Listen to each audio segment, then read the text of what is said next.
Amber, and today I have a story about a gourd like this one. This is a dried birdhouse gourd. My dad grew it on his farm. Primarily today we use these for decorative purposes, but a long time ago, early settlers had to use them as household items. They'd cut a hole out and use it as a spoon or a scoop. Here we have the Green Gourd, a North Carolina folktale written by C.W. Hunter. Mr. Hunter says this folktale is based upon the story that his grandfather told him, whose grandfather told him. Long ago back, a old woman lived across a rushing stream and up in a holler. One day, while she was scooping water with her gourd dipper, she dropped it into the stream. Before she could yell, "Allah!" the current carried that dipper clean away. Now she needed a dipper awful bad, so directly she went to the gourd vine by her house. It was loaded with dipper gourds, all green and glossy, like ornaments strung on a Christmas tree. But not a one was ripe. Now thereabouts the saying went, never pull a green gourd before it's ripe, or it'll witch you sure. But the old woman paid that no mind at all. She needed a dipper awful bad. So she yanked a big green gourd off the vine, took it home, and set it on the chair near the fireplace to dry. Then she commenced churning butter to slap on her supper biscuits. All was quiet except for the creak of the butter churn. Then, rumble, the green gourd rolled off the chair and onto the hearth. The old woman fetched it and put it right back. And rum, rum, rum, the green gourd rolled right off again and bounced onto the floor. Thump. If you won't sit peaceful on a chair, the old woman told the green gourd, you can set yourself on the mantelpiece. And she popped that green gourd up there. But just as she got herself settled again to churn, oh law, that old green gourd commenced rumbling and roaring up and down on the mantelpiece. It was having itself a good old time, thumping everything in sight. Then it sailed through the air, made straight for the old woman, and commenced thumping her on the head. Bump, bump, bump.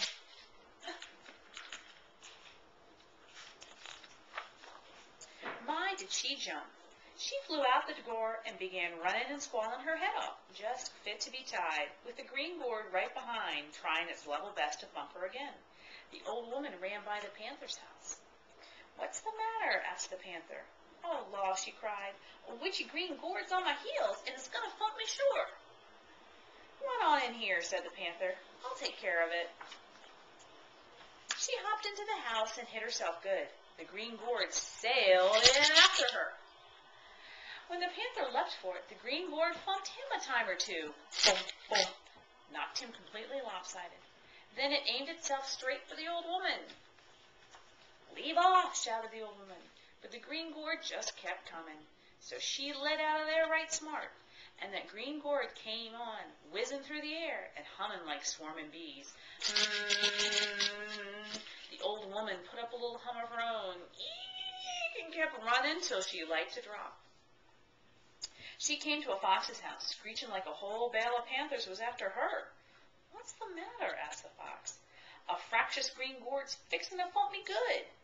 Run on in here, said the fox, and I'll thump it. She ran inside, lickety-chop, and the green gourd shot in right behind her. The fox snapped at it, and it twirled around and knocked him broadside. Boom. Then it went for the old woman. Leave off, she shouted, and she lit right out of there. That green gourd lit out too. Down the road it went, a swishing and a swatting and a swinging, trying its dangest to thump the old woman. And the old woman kept a rumbling and a tumbling and a bumbling, trying to stay loose of that thing. She came to a boy's house. The boy asked, what's the matter here?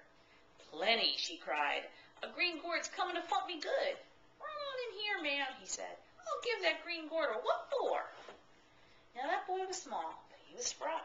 When the green gourd poked its neck through the door and came rumbling across the floor, thumping that old woman.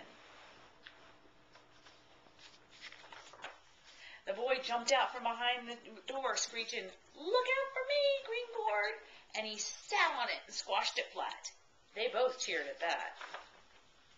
The old woman took a broom, swept the pieces into the fireplace, and burned them. And dang that old green gourd didn't put on a fireworks display, the likes of which were never seen thereabouts. neither afore or after. Crack, whack, whang went the green gourd. Then, with a fearsome witchy cackle, it disappeared into the green smoke. Well, honey, the old woman said to the boy, you fixed that green gourd sure enough. Now let's find the other critters and celebrate. So they all loped back to her place and feasted on biscuits with homemade butter. They licked their fingers, too.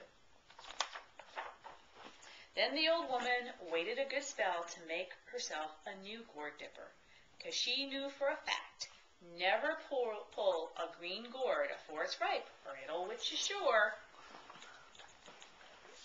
Thanks for spending some time with us today. We'll see you next time.